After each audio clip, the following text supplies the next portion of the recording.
제3강이 되겠습니다. 3강 목사와 평신도 이야기.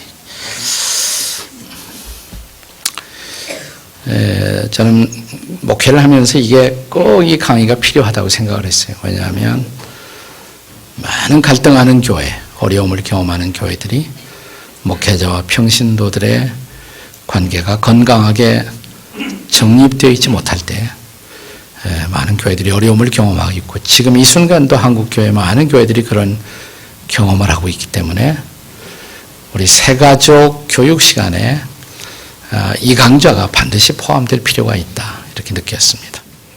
그래서 목사와 평신도 이야기. 고린도전서 3장 9절의 말씀이 사실은 해답이라고 생각해요. 네, 이것은 목회자 편에서 더 많은 저는 이 확신이 좀 필요하다고 생각을 합니다. 같이 읽겠습니다. 시작. 우리는 하나님의 동역자들이요, 너희는 하나님의 밭이요 하나님의 집이니라.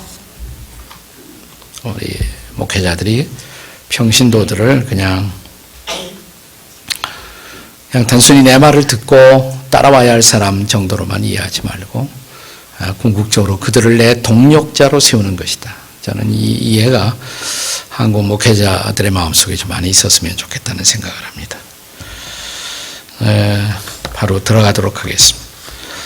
자녀가 건강한 가정생활을 하기 위해서는 무엇보다 어려서부터 부모의 혹은 부모와의 건강한 관계 안에서 자라나야 하는 것처럼, 건강한 교회 생활은 성도와 영적 지도자가 얼마나 건강한 관계를 맺고 있느냐가 결정할 것입니다. 그런 의미에서 먼저 성도들에게 목사란 누구인가를 바르게 이해하도록 돕고, 또 평신도들도 자신을 스스로를 어떻게 이해하느냐, 이 평신도의 정체성을 제대로 이해하는 것이 건강한 교회 생활을 이해하는 중요한 첫걸음입니다. 더 나아가 평신도의 자아 발견은 평신도 사역의 중요한 기초이며, 평신도 사역의 깨어남이 없이 교회는 세상의 빛과 소금이 될 수가 없습니다.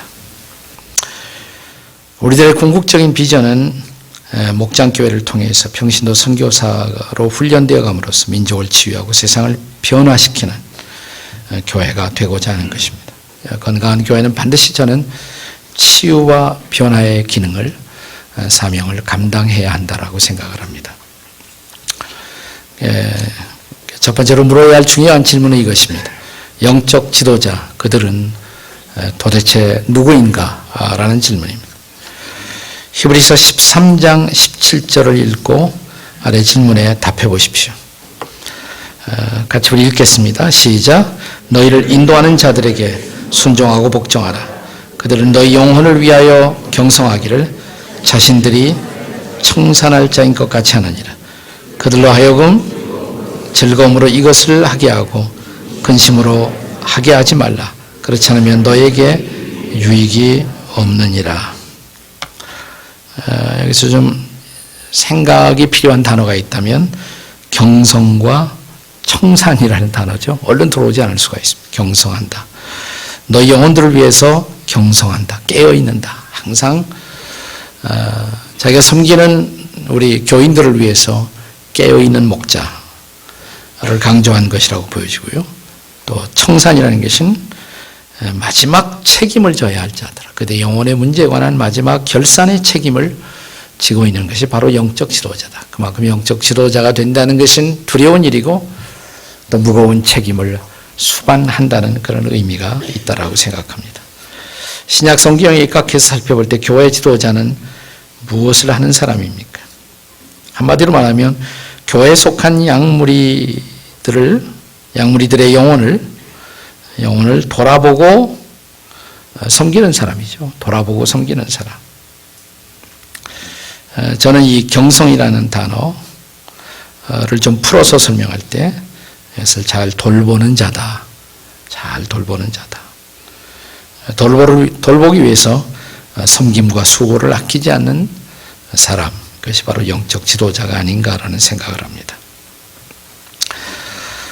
자, 영적 지도자를 따르는 자들이 취할 그러면 마땅한 태도가 뭡니까? 여기 중요한 단어 둘이 강조됩니다. 무슨 단어예요? 순종과 복종입니다. 순종과 복종. 이 단어에 약간의 차이가 있어요. 우리말에도 좀 뉘앙스의 차이가 있잖아요. 하나는 순종, 하나는 복종.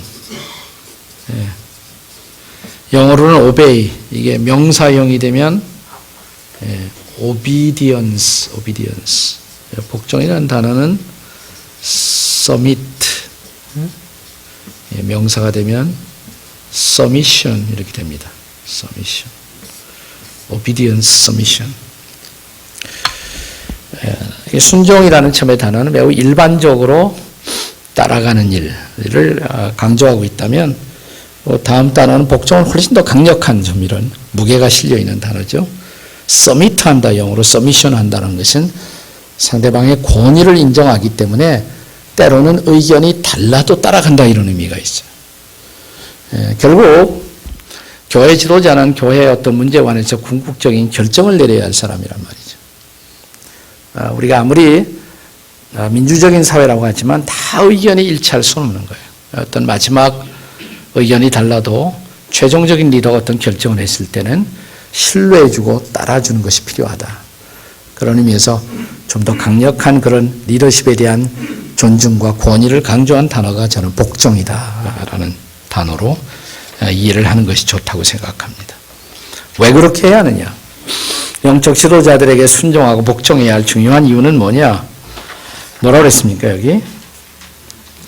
마지막에 단어, 그렇지 않으면 유익이 없다 그랬어요. 그렇지 않으면 너희들에게, 즉 따라가는 자들에게 유익이 없다. 그러니까 영적 지도자는 결국 영적 도움을 주기 위해서 존재하는데, 내가 그 영적 도움을 거부한다면 결국 나에게 영적 유익이 없는 것이죠. 그러면 가장 중요한 영적 성숙이 내게 이루어질 수가 없다는 것이에요. 대부분의 그 목회자들과 갈등을 갖고 있는 평신도들 보면 신앙이 안 자라요. 그리고 매우 어려워집니다. 결국 영적 유익이 없다는 것입니다. 교회 역사를 훑어보면 교회 지도자들을 이해하는 두 가지 극단적인 입장이 있어 왔습니다. 아래 상이한 두 주장에 대해서 자신의 의견을 말해 보십시오. 이 두 가지 다 극단적인 게, 문자 그대로 극단적인 것입니다. 하나의 극단은 뭐냐면 교회 지도자의 무오론. 교회 지도자는 절대로 잘못될 수가 없다. 하나님의 종이기 때문에. 실제로 그렇게 가르친 일이 있어요. 교회 역사 속에. 소위 종교개혁 이전까지 로마 가톨릭 교회가 가르쳤던 중요한 교리가 교황무오류설이었어요. 교황은 결코 잘못되지 않는다. 지금은 가톨릭 안에서도 그 주장이 많이 완화가 되었습니다. 역사를 보면 실제로 잘못한 교황들이 굉장히 많거든요. 그래서 요즘에 와서 어떻게 변했냐면, 교황이 성령의 감동을 받아 말씀할 때는 거기에는 오류가 없다. 이렇게 상당히 약화됐어요. 약화됐지만, 아직도 공식적으로는 교황 무오류설을 가톨릭 교회가 철회하지 않았다는 것입니다. 근데 요즘은 또 뭐냐면 개신교 교황님들이 많아졌다는 사실입니다. 제가 정부의 어떤 관리를 맡았는데, 가톨릭에 가면 최종 지도자가 추기경이 교황이 한 사람밖에 없는데, 개실교회는 수없는 교황들이 있어서 누구를 우리가 상대해야 좋을지 모르겠습니다. 정부의 어떤 관계 지도자가 그렇게 얘기를 하는 것을 들은 일이 있어요. 우리가 이것 때문에 종교개혁을 해놓고 종교개혁 이전으로 후퇴해버린 우리 한국교회의 슬픈 자화상이라고도 할 수가 있을 것입니다. 그러나 또 하나의 극단이 있어요. 그거 말고 또 하나의 극단은 뭐냐면 교회 지도자의 무용론. 그러니까 뭐냐면, 그러면 지도자라는 걸 왜 세우냐. 다 똑같은 것이지. 실제로 영적 지도자를 세우는 것을 거부해온 개신교 교파들이 있습니다. 이단은 아니에요. 그 교파들 가지고 이단이라고 그러면 안 됩니다. 이단이라는 단어도 오늘 한국교회에서 하도 남용이 돼갖고, 근데 건강한 교단이지만 일부 극단적 주장들을 갖고 있는 그런 개신교 교파들이 있습니다. 그 특징 중에 하나가 뭐냐면 목사를 인정하지 않는 그런 교파들이 있어요. 예를 들어서 형제교회라는 교단이 있습니다. 혹은 퀘이커 교단, 이단은 아닙니다. 개신교의 정당한 교파 중에 하나입니다만은 목사를 인정하지 않는 그런 그룹들이 있어 왔어요. 또 일부 개신교 어떤 교회들 가운데는 평신도들끼리 모여서 돌아가면서 설교하고 그렇게 운영을 하는 교회들도 실제로 있습니다. 서울에도 있고요. 제가 아는 교회들도 있습니다.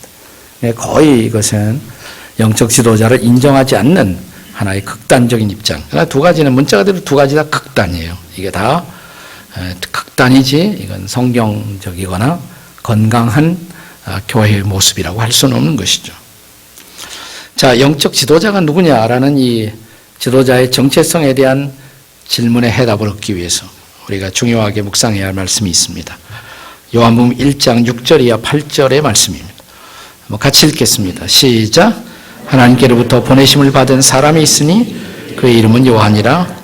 그가 증언하러 왔으니 곧 빛에 대하여 증언하고 모든 사람이 자기로 말미암아 믿게 하려 함이라. 그는 이 빛이 아니요 이 빛에 대하여 증언하러 온 자라.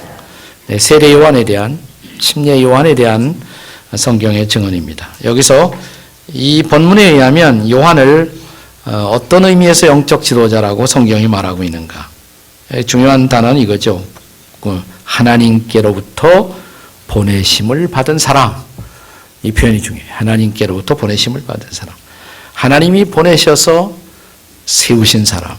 영적 지도자. 그런 의미 영적 지도자는 오늘날도 여전히 존재하고 있는 것이죠. 하나님은 사람을 쓰시니까 하나님이 보내시고 세우시는 사람이 영적 지도자예요. 그러나 이런 영적 지도자에게 하나님이 그를 보내시고 세우시는 이유가 왜 그러냐? 그게 사명이에요. 사명이 있어요. 그러나 그의 또 한계를 알아야 돼요. 영적 지도자의 사명과 한계가 뭔가. 이 두 가지를 함께 이해하는 것이 영적 지도자에 대한 전혀 균형 있는 이해라고 생각을 합니다. 사명이 뭐냐 우선. 사명이 뭐겠습니까? 빛에 대하여 증언하는 일. 빛에 대하여 증언. 빛은 누구예요? 예수님이에요.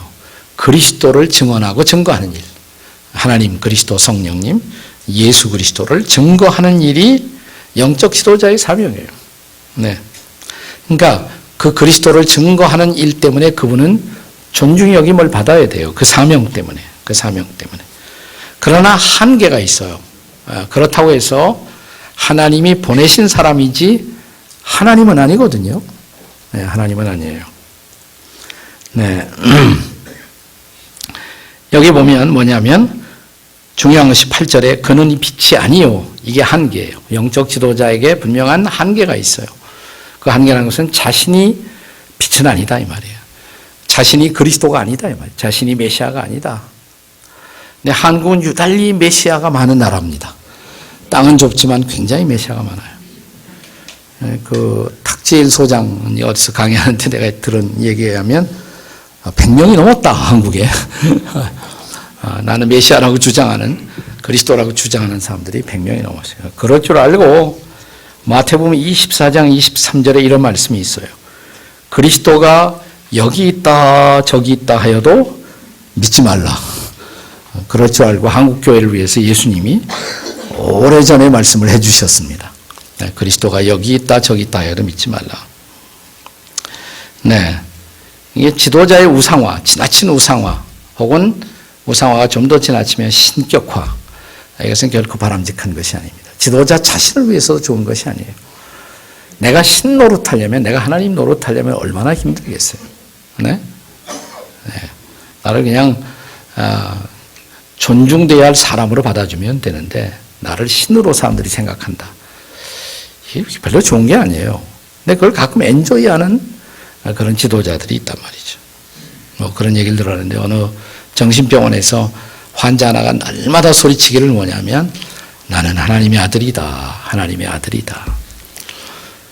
그러니까 같은 환자로 병원 안에 있지만 그 소리가 너무 듣기 싫어갖고 어느 날 또 그 소리를 하니까 나는 하나님의 아들이다. 그러니까 옆에 있는 사람이 야 닥쳐. 나는 너 같은 아들 둔 일이 없어. 그랬다고 그러는 그 사람이 더 문제죠. 그 사람이 더 문제예요. 네, 그 사람이 더 문제. 자기가 하나님이 착각하는 거란 말이에요. 네, 그렇다면 우리는 영적 지도자들에게 어떤 관점으로 접근하는 것이 건강한 태도일까요? 문자 그대로 지도자로만 보면 돼요. 리더예요, 그냥. 지도자예요. 영적인 지도자예요. 하나님이 세우신 하나님의 사명을 수행하기 위해서 보냄받은 영적 지도자. 하나님의 사명을 수행하기 위해서 하나님이 세우시고 보내신 영적 지도자가 바로 영적 지도자예요. 그것이 바로. 뭐 그 이상도 그 이하도 아니다 이거죠.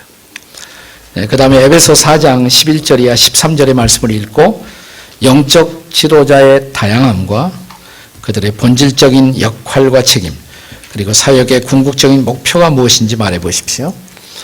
한번 다 같이 읽겠습니다. 점심 이후니까 힘을 내서 다 같이 읽겠습니다. 시작.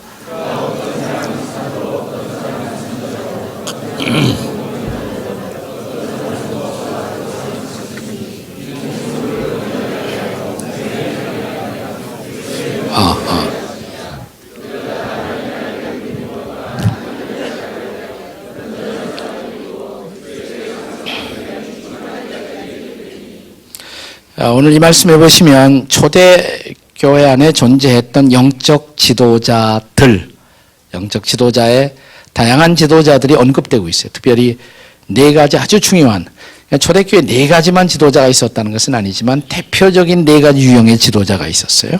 하나는 뭐냐면 사도, 또 하나는 선지자, 또 하나는 복음 전하는 자, 또 하나는 네 번째는 목사와 교사 그랬어요. 그런데 이 목사와 교사라는 말이 히라보 원문에 보면 구별되어 있는 것이 아니에요. 목사이면서 교사 이런 뜻입니다. 목사이면서 뜻이죠. 영어로 하면 패스터하고 따로 띄어놓는 거예요. 패스터 티처. 패스터 티처. 패스터 티처. 한국 교회에서는 주보 같은데 목사 아무개 이름 이렇게 쓰는데 존 맥카터 같은 사람은 자기 교회 주보 앞에다가 패스터 티처 존 맥카터 이렇게 쓰여 있어요. 패스터 티처. 두 가지가 분리되지 않는다 이 말입니다. 네, 근데 네 가지 유형의 지도자가 있었는데 그 기능이 어떻게 다르냐? 기능이 우선 그 네 가지 기능의 차이를 스테드만이라는 지금은 고인이 되신 유명한 그 존경받았던 성경 바이블 티처가 있었는데 그분이 이 네 가지 유형의 초대교회 지도자를 우리 몸에 필요한 네 가지의 시스템으로 설명했어요. 시스템, 체계, 우리 몸에 있는 네 가지 체계. 사도라는 것은 우리 몸의 골격 체계와 같다. 골격 체계. 골격 체계. 스켈레톤 시스템. 뼈다귀란 말이에요. 뼈다귀. 뼈다귀 형태가 있어서 몸의 형태가 만들어지잖아요. 그러니까 몸된 교회의 형태를 만드는 사람. 이게 사도예요. 이 뼈다귀를 만드는 사람. 형태. 이게 제일 중요해요. 그래야 몸의 모습이 갖추어진단 말이에요.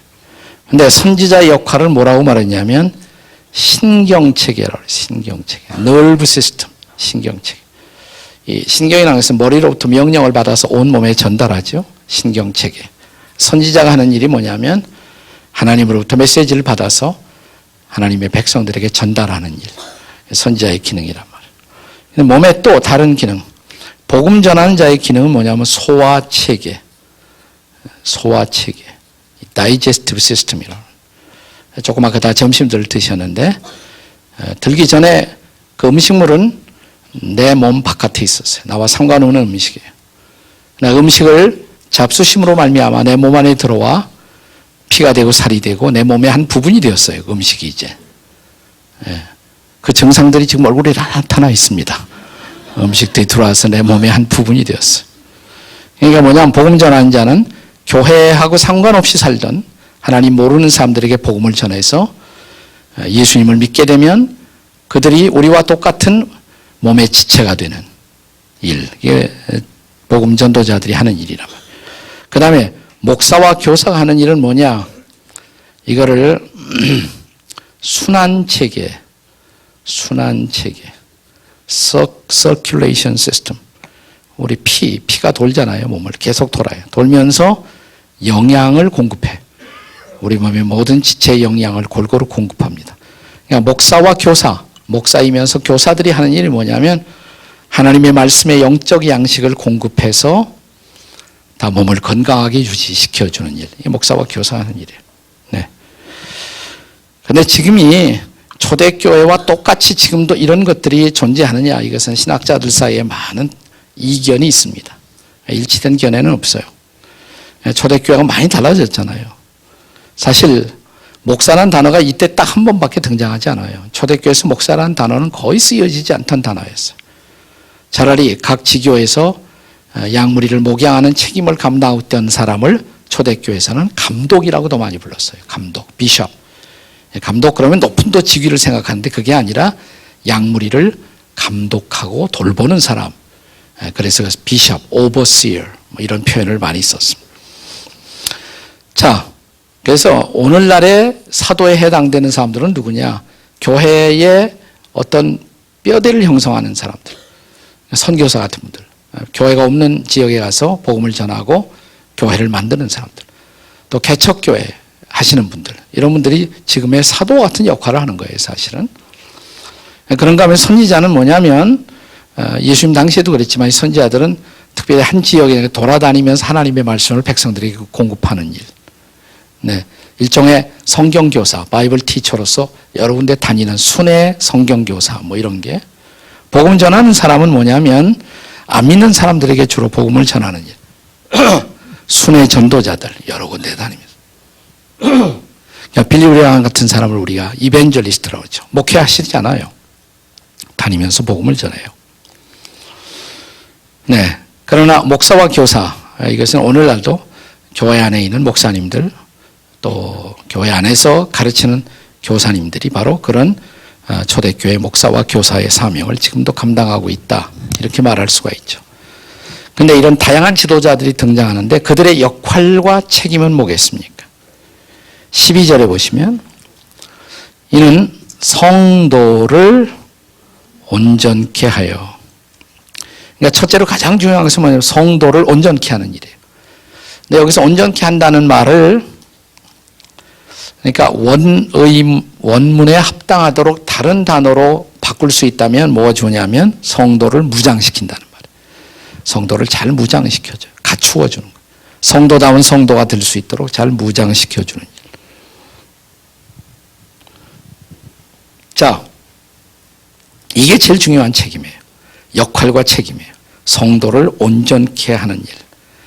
그 다음에 하나 더 뭐냐면 온전케 함으로써, 그들이 잘 갖추어짐으로써 그들로 하여금 봉사의 일을 하게 해야 돼. 그들로 하여금.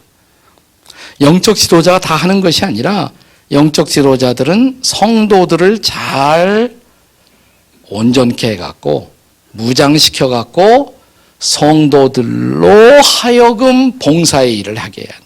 자기가 다 하는 것이 아니라 그들이 봉사의 일을 할 수 있도록, 섬김의 일을 감당할 수 있도록 해야 된다. 자, 이러한 사역의 궁극적인 목표는 뭐냐? 마지막 궁극적인 목표는 13절에 의하면 뭐예요? 그리스도의 몸을 세우는 것이다. 그렇게 해서 마지막으로 정말 그리스도의 몸을 세우고, 또 세운다는 것이 뭐냐? 세워서 어떻게 되는 거냐? 우리가 다 하나님의 아들을 믿는 것과 아는 일에 하나가 되어 온전한 사람을 이룬다. 그리스도의 장성한 분량, 성숙한다 이 말이에요. 잘 그리스도의 몸이 세워지고 우리는 성숙한다. 그러니까 교회가 잘 세워지면 그 안에서 우리가 또 성숙하는 거예요. 예수님의 장성한 분량에 이르도록 우리가 잘 자라는 것을. 그러니까 건강하지 못한 교회 가서 성숙할 수가 없어요. 그래서 우리가 건강한 교회를 만드는 것이 중요해요. 그래야 잘 우리가 성숙해 갈 수가 있다 이 말이죠. 자, 아래 성경을 읽고 영적 지도자에 대한 성도의 건강한 태도를 그러면 적어 보십시오. 이미 나왔습니다만은 한 번 더 히브리서 13장 17절 한 번 더 읽겠습니다. 시작.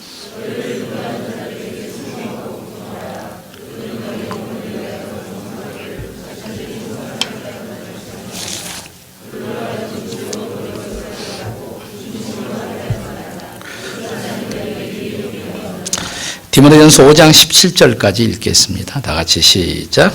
잘 다스리는 장로들은 배나 존경할 자로 알되 말씀과 가르침에 수고하는 이들에게는 더욱 그리할 것이니. 우선 여기 지도자의 리더십에 대해서 적극적인 명령은 뭐냐면 순종하는 일, 복종하는 일. 또 하나 더 디모데전서 5장 17절에는 존경하는 일, 순종, 복종, 존경 이런 단어가 쓰여 있어요. 소극적으로는 뭐냐면 여기 히브리서 13장 17절에 그들로 하여금 즐거움으로 일을 하게 하고 근심시키지 말아라. 예. 목사들을 아주 근심시키는 걸로 사명을 삼는 평신도 지도자들도 가끔씩 존재합니다. 이게 바람직하지 못한 모습이죠, 그것은. 네. 그래서 근심하게 하지 말아라. 왜냐하면 그렇게 되면 자기에게 유익이 없다며. 자기에게 영적 유익이 없어요. 그리고 어떻게 그 리더십 아래에서 내 신앙이 성장할 수가 있겠어요. 네. 그 다음에 지도자의 생계에 대해서, 그러면 그들의 어떻게 먹고 살아야 되는데 지도자들의 생계에 대해서는 어떻게 해야 한다고 성경이 가르치는가. 우선 고린도전서 9장 13절 14절 다 같이 읽겠습니다. 시작. 성전에 일을 하는 이들은 성전에서 나는 것을 먹으며 제단에서 섬기는 이들은 제단과 함께 나누는 것을 너희가 알지 못하느냐. 이와 같이 주께서도 복음 전하는 자들이 복음으로 말미암아 살리라 명하셨느니라. 한마디로 말하면 교회 공동체가 사역자들의 생계를 책임져야 한다 이 말이에요. 그들이 다른 일 안 하고도 그것만으로 살 수 있도록 해줘야 한다. 그래서 그것이 뭐냐면 복음 전하는 자는 복음으로 살아야 한다는 그 뜻이죠. 다른 거 잡 안 갖고도 복음 전하는 일만으로 살 수가 있어야 한다. 그런 사역자들을 우리가 지금 풀타임 사역자 이렇게 부르지 않습니까? 풀타임 사역자. 근데 예외적으로 이런 사람이 있어요. 목회자들 가운데 자기 생계를 스스로 책임지고 다른 일을 하면서 하는 경우도 있어요. 가능한 케이스예요. 이것도 불가능하진 않아요. 앞으로 한국교회에서는 그런 사역자들이 더 많이 나올지도 모르겠어요. 이걸 우리가 오랫동안 뭐라고 불러왔냐면 기독교 역사 속에서 텐트 메이커라고 불러왔어요. 텐트 메이커. 이걸 다른 말로 말하면 자비량 사역자, 자비량. 그러니까 자기가 다른 직업과 직장을 가지고 일을 하면서 또 시간을 좀 더 내갖고 목양을 하는, 목회를 하는 분들 있어요. 지금도 많이 있습니다. 이런 분들이 많이 있어요. 이걸 자비량 사역자, 혹은 옛날부터 텐트 메이커. 선교사 가운데도 그런 선교사 있잖아요. 교회에서 뭐 이렇게 주는 것 같지 않고 자기가 돈 들여서 가서 선교사 사역을 하는 사람을 자비량 선교사 혹은 전문인 선교사 뭐 이런 표현을 우리가 많이 쓰죠. 네. 가능한 케이스예요. 그러나 그것은 가능한 케이스지만 그것은 예외적 케이스라는 것이에요. 예외적 케이스. 그러니까 정상적인 케이스는 뭐냐면 그냥 풀타임으로 목회자들이 사역하는 것이 정상이다 이 말이에요. 그것이 정상적인 것이에요. 네. 그러니까 뭐 때에 따라서는 자기는 뭐 월급 받을 필요가 없으니까 혹은 자기 직장이 있으니까 너무 사명감이 있어서 또 목회도 하지만 이러한 케이스들은 얼마든지 있을 수는 있다 이 말이에요. 제가 아는 그 주명수 목사님 같은 분 변호사죠 원래 변호사예요. 변호사 하니까 뭐 주일날 목회하지만 그 사이드 잡처럼 하신단 말이죠. 네. 근데 또 변호사가 또 목사하는 것은 괜찮아 보여요. 괜찮아 보는데 지금 한국 우리 실정에서 실제로 이런 분들이 많다고 그래요. 네. 택시 운전하면서 목회하시는 분들이 있어요. 근데 본질적으로 똑같거든요. 변호사 하면서 목사하는 거나 택시 기사 하면서 목사하는 거나 똑같죠 뭐. 똑같은데 변호사가 목회하면 그건 괜찮고 택시 기사 하시면서 목회하면 안 된다고 생각한단 말이에요 우리는. 응? 택시 기사가 뭘 하느냐고 그러고. 근데 이건 우리의 선입관의 차이예요. 자비량 사역이 가능할 수 있다면 나는 당당하게 택시 기사 하면서도 또 목회도 할 수가 있다고 생각해요. 제가 속한 교단인 미 남침예교회 같은 데서는 70년대 초에 소위 자비량 목회의 길을 활짝 열었어요. 그 바이보케이셔널 미니스트리라고 그러는데 그래서 다른 일 하면서도 주말 목회를 할 수가 있다. 그래서 수많은 교회들이 개척이 됐어요. 그래서 그때부터 미국에서 가장 큰 교단이 침례교단이 될 수가 있었어요. 요즘 참 그 목회자들의 그 생계를 책임지기 어려워지는 시대가 점점 오는데 저는 이런 바이보케이셔널 미니스트리, 이중직이라고도 할 수가 있는데 이런 것도 우리가 한국교회가 고민해야 된다고 저는 생각해요. 또 그런 분들도 우리가 존중할 수 있어야 한다고 생각을 해요. 어쨌든 그러나 그것은 그래도 예외적 케이스다. 정상적인 것은 복음 전하는 사람, 복음으로 말미암아 살아야 되고 따라서 교회가 목회자들의 생계에 대해서는 최소한도 책임을 질 줄 알아야 한다. 디모데전서 5장 18절 다 같이 읽겠습니다. 시작.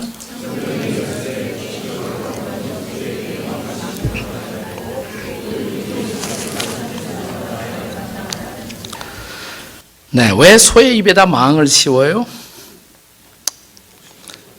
일만 하라 이거지. 닥치고 샤랍하고 일만 하라. 또 하나는 뭐냐면 함부로 막 곡식을 해치거나 그런 소들이 아마 있었던 것 같아요. 그래서 그러지 말고 그래서 입에 망을 씌웠어요. 근데 문제는 뭐냐면 이렇게 되면 못 먹잖아요. 먹고 살지 못하잖아요. 그러니까 일꾼들이 복음 사역자들이 먹을 수 있는 권리가 있다. 그 사람도 살 수 있는 권리가 있대요. 그러려면 소의 입에 망을 씌우지 말아야 돼. 그러니까 일꾼이 그 삭슬 받는 것은 마땅하다. 목회자들이 뭐 월급 받느냐? 아니 월급 받는 살아야 되잖아 목회자도. 그러니까 월급 받고 사는 것이 마땅하다. 지극히 상식적인 것을 우리가 받아들일 수가 있어야 한다 이 말이죠. 자, 그 다음에 지도자에 대한 비판에 대해서 한번 생각해 보겠습니다. 지도자에 대한 비판. 자, 성경이 어떻게 가르치는지 디모데전서 5장 19절을 다 같이 읽겠습니다. 시작. 장로에 대한 고발은 두세 증인이 없으면 받지 말 것이요. 초대교회에서는 목사라는 말을 거의 사용 안 했다고 말씀을 드렸어요. 그럼 무슨 말을 썼느냐? 제일 많이 쓴 단어가 두 가지예요. 감독과 장로예요. 그러니까 성경에 나오는 장로나 감독은 지금의 목사와 같은 것이에요. 지금의 목사와 같은 개념으로 쓰십니다. 감독이라는 것은 기능적으로 양무리를 보호하고 돌보기 때문에 감독이라고 부르는 것이고, 장로라는 것은 뭐냐면 교회 공동체 안에서 존경받는 어르신이다, 그런 의미에서 장로라고 부르는 것이에요. 초대교회에서 그런 거예요. 지금은 그것을 계급화시켜서 제일 위에 계신 분이 뭐 감독이고 이렇게 됐지만 초대교회에서는 그렇지 않았다. 그러니까 초대교회에서는 감독, 장로, 목사가 동의어다 이렇게 생각하시면 돼요. 본래 초대교회에서는 그랬단 말이죠. 그런데 여기 장로에 대한 고발. 그러니까 이 말을 다시 말하면 지도자에 대한 고발이에요. 지도자에 대한 고발은 두세 증인이 없으면 받지 말 것이다. 왜 그랬을까요? 증인도 없는데 우리 목사님이 이래서 소문 퍼뜨리면 그 목사님의 앞길이 막히는 것도 사실이지만 또 하나 문제는 뭐냐면 교회 공동체가 흔들리잖아요. 지도자가 흔들리면 결국 공동체가 흔들리잖아요. 지도자의 어떤 그 세워짐이라는 것은 공동체의 존립을 좌우하는 것이에요. 그래서 공동체를 대표하는 지도자들에 대한 비판은 신중에 신중을 기해야 된다. 뭐 요즘 점점 인터넷 시대가 돼 갖고서 뭐 아무거나 써버리면 돼. 또 희한하게 근거도 없는 걸 또 믿는 사람들이 또 있단 말이죠. 네. 여러분, 인터넷이라는 것은 쓰레기와 보석이 함께 상존하고 있는 것이에요. 쓰레기 같은 소리들 많아요. 아무런 근거도 없는 것들 그냥. 네.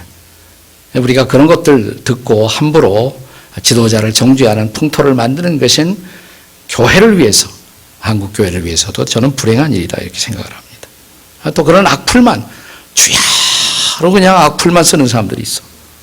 할 일도 없이 그냥 이런 사람들이. 네.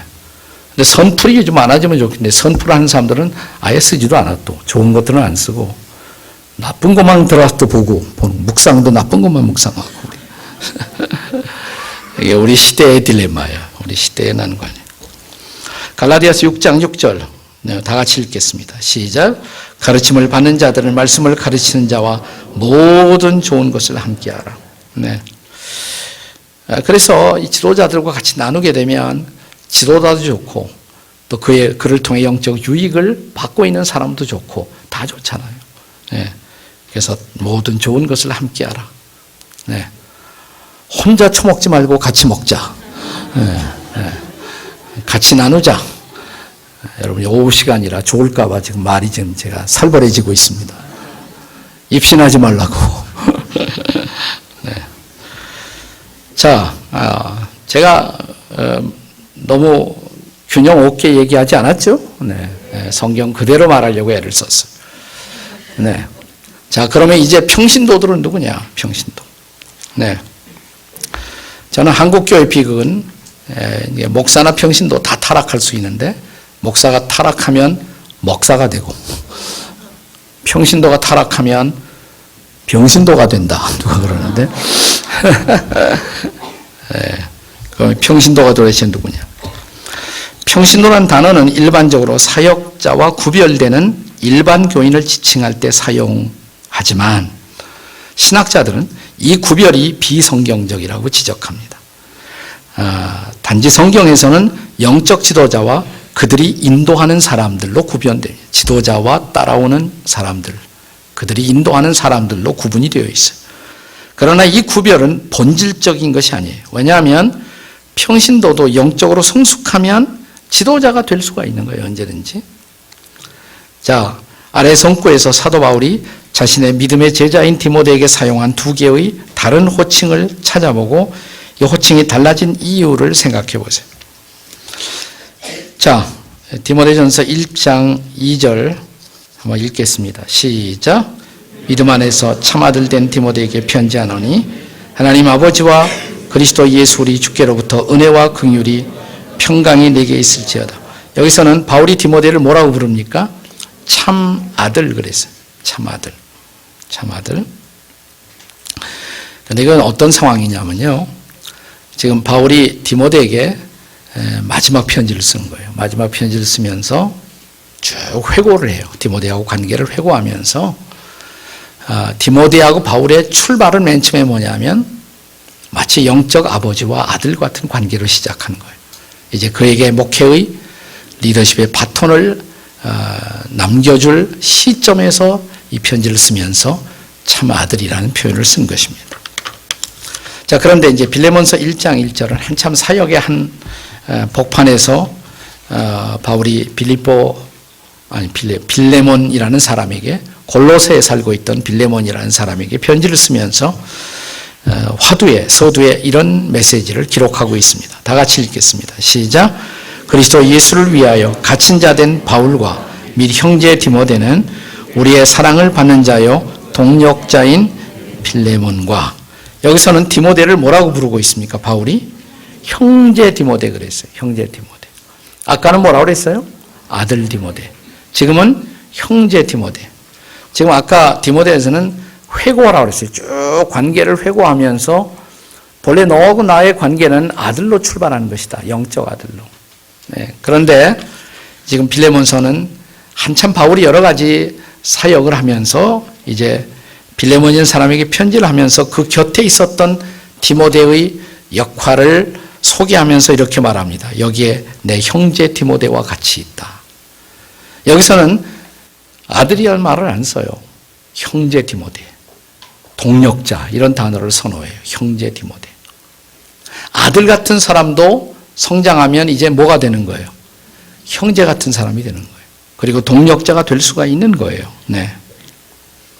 그러니까 내가 가르치던 평신도라고 해서 항상 그 자리에만 있는 것은 아니에요. 네.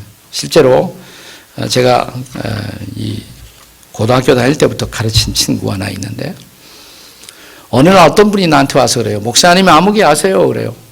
아, 알죠. 그러니까 목사님하고 친한 친구라고 그럽디다. 그런데 순간적으로 친구? 중학교 때부터 가르쳤는데 그래서 아이고 친구라니요 하고 말이 나오려고 그러다가 제가 생각을 딱 바꿨어요. 맞아요. 제일 좋은 친구요. 내 마음속에 무슨 생각이 들었냐면 이 친구가 이제는 커갖고 정말 친구 대접받기를 원하는구나. 그러면 친구로 대접해야지. 그냥 내 제자라고 항상 내 제자 너 그러면 안 된단 말이죠. 이제는 성숙해서 목회하니까 그래서 막 인상이 이상해지려고 그러다가 딱 바꿔갖고 제가 맞아요. 제 친구예요. 그랬거든요. 근데 우리가 이것을 받아들이는 것이 중요하다고 생각해요. 사람이 성숙하는 거니까, 성장하는 거니까. 베드로전서 2장 9절과 요한계시록 1장 6절에 의하면 성도들은 누구냐? 이 성도의 정체성 중요한 거예요. 성도가 누구냐? 다 같이 읽겠습니다. 베드로전서 2장 9절 시작.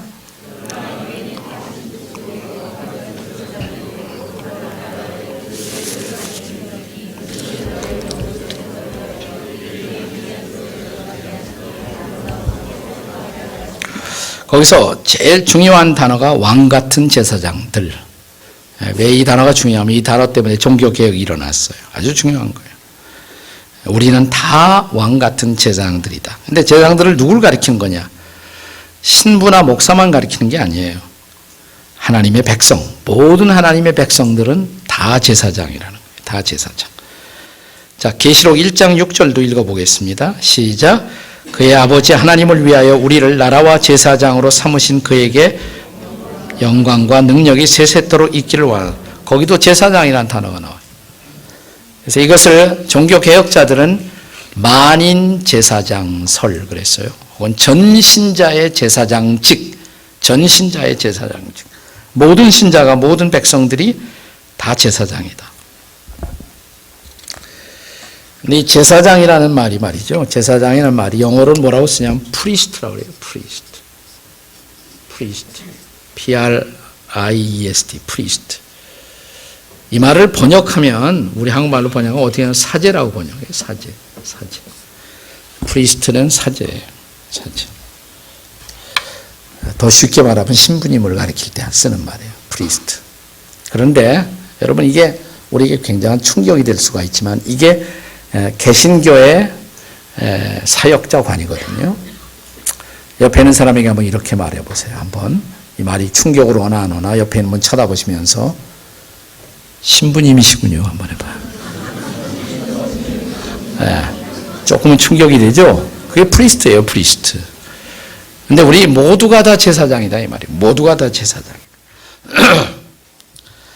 근데 여기 아까 베드로전서 2장 9절에 왕같은 제사장들이요 거룩한 나라요 소유된 백성이니, 이 백성이라는 말이 히라보에는 본래 라오스라는 단어거든요. 라오스. 이 라오스라는 히라보 단어가 영어가 되면서 뭐라 하냐면 레이티가 됐어요. 레이티. 라오스가 레이티가 됐어요. 그리고 레이티라는 말을 다른 말로 말하면 레이 펄슨. 이게 번역하면 이게 바로 평신도예요. 이게 바로 평신도예요. 평신도.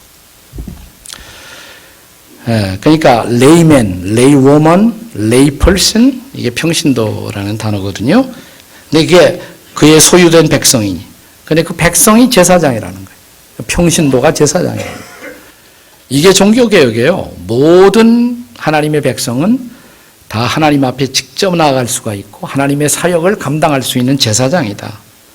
그러니까 개신교는 목회자와 평신도들의 그 구분을 결정적으로 구분짓지 않아요. 결정적으로 구분짓는 것이 아니에요. 지도자는 지도자예요. 따라오는 사람은 분명히 있어요. 영적 리더예요. 그러나 신분이 다른 사람, 평신도는 목회자보다 성직자보다 열등한 세컨 클래스 시민이 아니라 이 말이에요. 이게 개신교입니다. 이게 개신교예요. 이게 굉장히 중요한 거예요. 그러니까 우리 목회자들이 그런 평신도들의 가능성, 이들이 다 앞으로 사역자가 될 수가 있다. 나의 동력자가 될 수가 있다. 이런 생각을 가지고 평신도를 존중히 여기는 생각을 갖는 것이 저는 우리 개신교 목회자들에게 무엇보다 필요하다. 이게 종교개혁적 의식이다. 저는 이렇게 생각을 해요.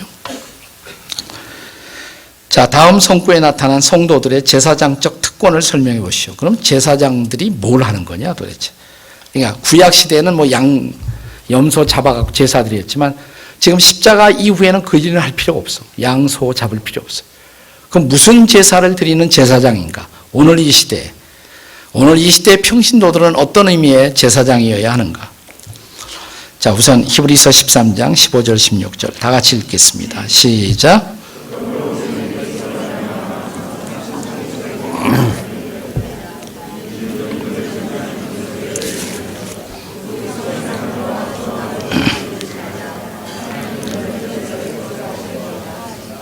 네, 양이나 염소를 잡아 피 흘리는 제사를 바칠 필요 없지만 십자가로 다 완성됐기 때문에 찬송의 제사를 드릴 수가 있어. 찬양의 제사.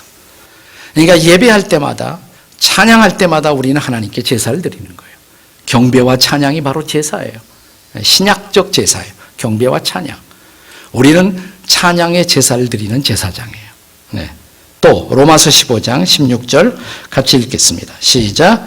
이 은혜는 곧 나로 이방인을 위하여 그리스도 예수의 일꾼이 되어 하나님의 복음의 제사장 직분을 하게 하사 이방인을 제물로 드리는 것이 성령 안에서 거룩하게 되어 받으실 만하게 하려 하심이라. 여기서 복음의 제사장 직분, 거기다 언더라인을 하세요. 줄처럼. 복음의 제사장 직분. 그들은 그 다음에 이방인을 제물로 드리는 것. 여러분이 안 믿는 사람들에게 찾아가서 복음을 전해요. 예수 믿으라고. 예수 믿어요. 그러면 예수 믿게 된 그 사람을 제물로 하나님께 바치는 거예요, 지금. 네. 그것이 바로 복음의 제사장 직분이다, 이 말이에요. 그러니까 지금은 전도하는 것이 또한 제사장의 직분이에요, 전도. 찬양할 때 제사장의 직분을 수행해요. 전도할 때도 우리가 제사장의 직분을 수행하고 있는 것이에요. 우리가 제사장이에요. 제사장이십니까? 아니십니까? 뭐 할 때마다 우리가. 그럼 제사장으로는 무슨 제사 드리니? 찬양의 제사, 그 다음에 뭐예요? 복음 전도의 제사. 예, 전도하면 돼. 똑같은 맥락에서 고린도후서 5장 18절, 19절 화목하게 하는 직분. 믿는 사람들을 하나님과 화목하게 하는 일. 이게 제사장 직분이에요. 믿는 사람들을 하나님과 화목하게 하는 것. 그 다음에 디모데전서 2장 1절, 2절. 다 같이 읽겠습니다. 디모데전서 2장 1절, 2절. 다 함께 읽겠습니다. 시작. 그러므로 내가 첫째로 권하노니 모든 사람을 위하여 간구와 기도와 도고와 감사를 하되 임금들과 높은 지위에는 모든 사람을 위하여 하라. 이는 우리가 모든 경건함과 단정함으로 고요하고 평안한 생활을 해야 합니다. 쉽게 말하면 뭘까요? 중보기도예요. 모든 사람을 위해서 중보기도를 드리는 것. 옛날 구약의 제사장이 마치 중보자가 되어 하나님과 인간 사이에 다리 역할을 했던 것처럼 우리가 그런 의미의 제사장은 아니지만 예수님이 진정한 중보자지만 예수님을 힘입고 예수님을 의지하고 다른 사람들을 위해서 기도할 때 우리는 중보기도라는 제사를 드리는 것이다, 이 말이에요. 제사장의 직분을 수행하는 것이다.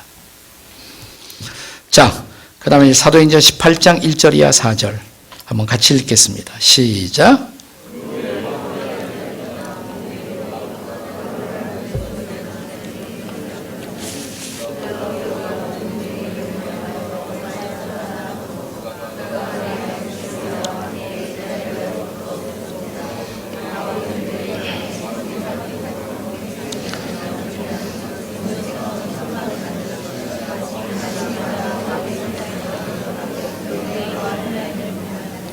아굴라 얘기가 나와요. 아굴라는 바울이 생업이 같다 그랬어요. 3절에 생업이 같다. 그래서 함께 직업이 같아서 같이 살고 일을 한다. 그 직업이 뭐였습니까? 천막을 만드는 것이다. 그래서 이 직업을 우리가 영어로 뭐라고 그래요? 텐트 메이킹 혹은 텐트 메이커, 텐트 메이킹, 텐트 메이커, 천막 깁는 일. 천막을 기으면서 뭘 했어요? 전도했어요. 그러니까 다른 데서 돈을 지원받는 것이 아니라 일을 하면서 자기의 생계 문제를 해결하면서 복음을 전하는 일을 바울이 아굴라와 더불어 같이 했어요. 자, 이런 아굴라를 바울이 어떻게 생각했느냐? 로마서 16장 3절 4절 또 읽겠습니다. 시작.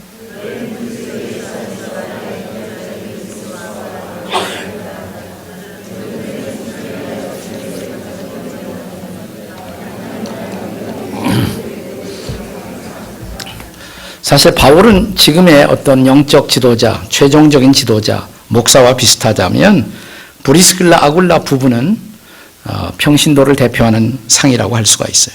근데 바울은 이 브리스길라와 아굴라를 가리켜서 뭐라고 말했습니까? 로마서 16장 3절에 나의 동력자들, 그게 중요한 단어예요. 나의 동력자들이다.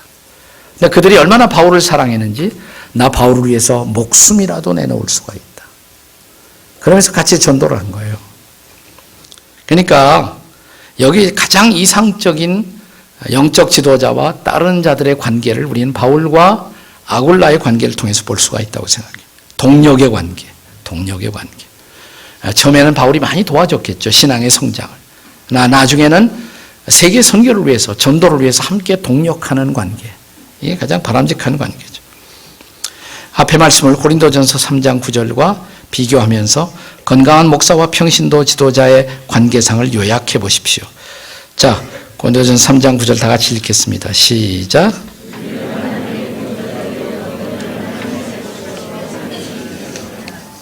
거기도 중요한 게 뭐예요? 그러니까 하나님의 동력자들.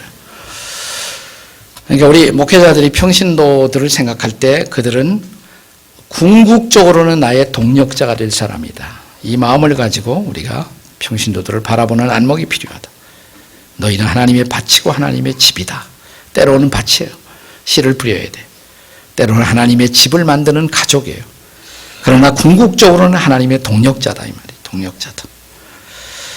자, 그러면 다 동력자고 다 함께 일하면 교회에 누가 최종적인 리더가 될 것인가? 뭐 이런 교회 일을 어떻게 할 것인가? 이런 실제적인 문제가 발생하죠. 그걸 정리할 수 있는 좋은 지혜를 우리는 한스 퀸이라는 그런 신학자의 얘기를 통해서 우리가 배울 수가 있을 것입니다. 평신도 지도자에게 가장 중요한 사역의 장은 뭐냐? 직업의 장이에요. 평신도 지도자들에게는 제일 중요한 사역 마당이 어디냐면 자기 직업. 직업이란 말이 소명이란 뜻입니다. 그 직업, 일터에서 복음을 전해야 돼. 일터에서, 평신도들은. 자, 그러면 목회자는 뭐냐? 어떻게 다르냐? 한스 킹은 사제가 교회에 파송된 전임 사역자라면, 오늘날 목사 같은 사람이 교회로 파송된 전임 사역자라면, 평신도는 세상의 직장으로 파송된 전임 사역자라고 할 수가 있어요. 그러니까 어느 정도 우리가 거기서 분명히 선을 그을 수가 있어요. 그러니까 교회 일에 대한 궁극적 책임은 목회자가 지고, 또 평신도들도 사역자지만, 동력자지만 평신도들의 중요한 사역의 마당은 어디예요? 자기 직장, 자기 일터. 거기서 열심히 또 거기서도 주의 일을 해야 된다. 전도하고. 창세기 39장 1절이야 5절에 요셉의 모본에서 발견할 수 있는 평신도의 존재 이유라고 할 수가 있습니다. 창세기 39장 1절이야 5절을 다 같이 읽겠습니다. 시작.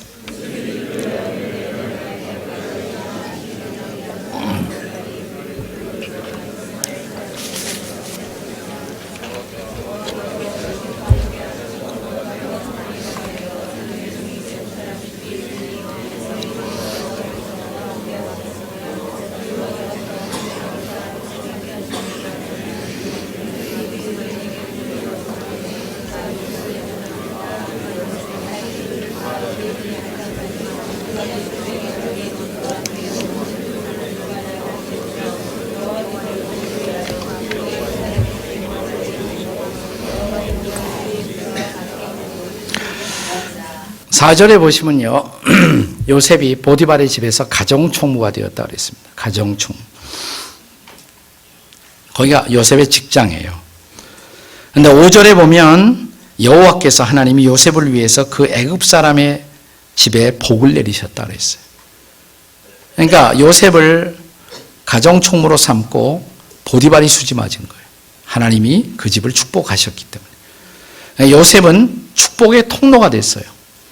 보디발이라는 사람이 복을 누리는 중요한 통로가 될 수가 있었단 말이에요. 틀림없이 아마 어느 날 보디발이 요셉을 불러놓고 이렇게 말했을 거란 말이죠. 요셉, 당신은 우리 집에 정말 축복이요. 우리 일터의 축복이요. 여기서 중요한 사상이 나와요. 그러니까 뭐냐면 축복의 통로가 되는 삶. 우리의 일터에서 축복의 통로가 되는 것. 그러니까 평신도들의 가장 중요한 사명은 뭐냐면 자기의 생활전선, 일터에서 축복의 통로로 살아가는 것. 저는 목회자로서 제일 중요한 사명이 뭐냐면 우리 교회 평신도들이 일터에서 혹은 부인들은 가정에서 좋은 거기서 축복의 통로가 되도록 훈련을 시켜주는 일이라고 생각해요. 그게 저의 가장 중요한 사명이라고 생각해요. 영적 지도자로서. 그럼 거기서 하나님의 사역을 잘 평신도들이 감당하고 또 주일날은 교회 와서 평신도들이 목사님을 도울 수가 있어요. 도울 수가 있어요. 그러나 교회에서 일어나는 일들에 관한 궁극적인 책임은 목사가 져야죠. 궁극적인 책임은 목사에게 있단 말이에요. 그러나 여기서 책임의 한계를 나눌 수가 있단 말이에요. 평신도들은 자기의 사역의 장에서 열심히 하나님의 일을 감당하고 목회자는 목회의 마당에서 하나님의 일을 감당하는 것이고, 그리고 두 사람이 진정한 의미의 동력자가 되어야 되고, 목회자는 평신도들을 훈련시키고, 또 평신도들은 한 주간 내내 열심히 하나님의 사역을 일터에서 감당하다가 또 주일은 와서 목사님을 도와서 함께 또 교회를 온전케 하는 일을 감당하고, 뭐 이러면 좋은 의미의 건강한 동력의 관계가 될 수가 있지 않느냐. 창세기 12장 2절과 3절 우리가 잘 아는 말씀으로 결론을 맺습니다. 다 같이 읽습니다. 시작.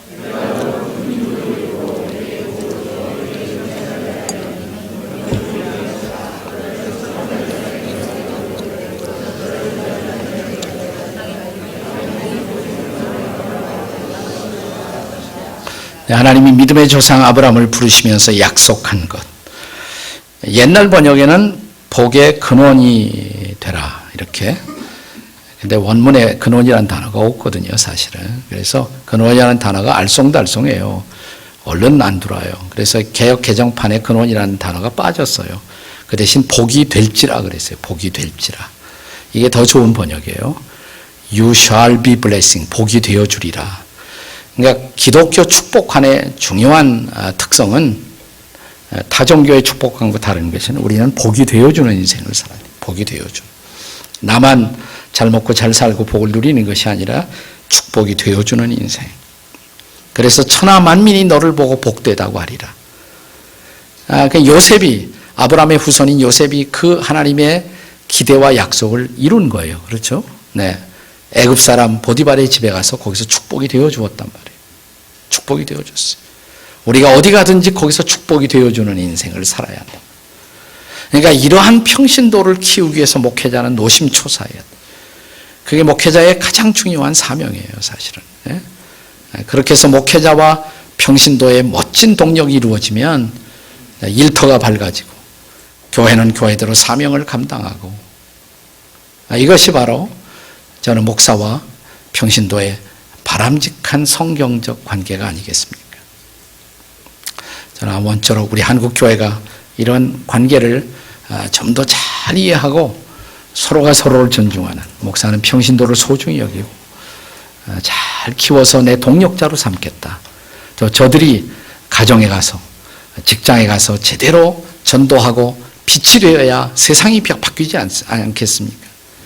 이게 바로 목사와 평신도의 궁극적으로 기대할 수 있는 바람직하고 건강한 관계다. 새가족반 처음 나오는 사람들에게 이게 제대로 가르쳐져야 돼. 처음부터 이게 잘 관계가. 이게 안 되어 있기 때문에 한국 교회들이 많이 흔들리고 아파하는 것이란 말이죠. 네. 저는 제가 예수 처음 전도하고 믿기 시작한 분들, 이제 신앙이 잘 자라갖고 선교사도 되고 또 각 직장에 가서 중요한 포스트에서 영향을 끼치는 사람들 보면 너무너무 기쁜 거예요. 네. 그게 보람이에요. 내 생애 가장 커다란 보람이라. 이런 평신도들의 영적 성숙을 바라보는 것. 그냥 평신도들을 그냥 나만 따라오게 만들고 거기서 수준에서 끝나면 안 된단 말이죠. 우리의 좋은 동력자로 삼는 것. 나는 이런 아름다운 비전이 나는 여러분의 교회에서 또 한국 교회의 마당에서 이루어질 수 있기를 주의 이름으로 축복합니다.